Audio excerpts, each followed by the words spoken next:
បាទមានសួរពុកម៉ែបងប្អូនតែងតែខ្វល់អំពីថាធ្វើយ៉ាងណាដើម្បីឲ្យដំណាំពុកម៉ែបងប្អូនមិនថាសួននៅតាមផ្ទះឬក៏ដំណាំផើងជាពិសេសបាទដំណាំបន្លែចឹងថ្ងៃនេះបាទហ៊ុយយន្តបាទយើងបានរូបមន្តមួយយ៉ាងពិសេសដើម្បីជួយទៅដល់ពុកម៉ែបងប្អូនមិនចាំបាច់បាទដីដែលមានគុណភាព100%ទេសម្រាប់ក្នុងការដាំដុះគឺយើងធ្វើដីសម្រាប់បាទដីសម្រាប់ហ្នឹងធ្វើពីអីបាទពុកម៉ែបងប្អូននេះបាទអញ្ចឹងដីសម្រាប់នេះបាទហ៊ុយយន្តកសិកម្មគឺយើងមានរូបមន្តយ៉ាងពិសេសមិនថាពពួកជីកំប៉ុស្ត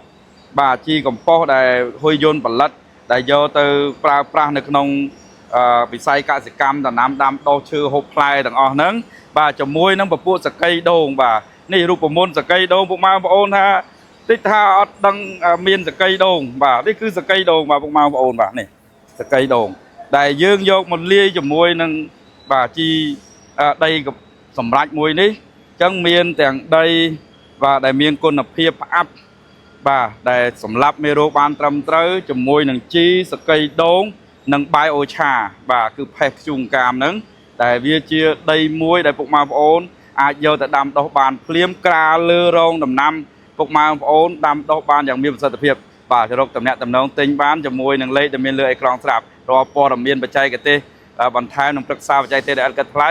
បាទរូបខ្ញុំបាទផ្ទាល់ដែលមានលេខ097 542 14ដងនិង016 542 13ដងនិង017 3ដង1ដងបាទសូមអរគុណ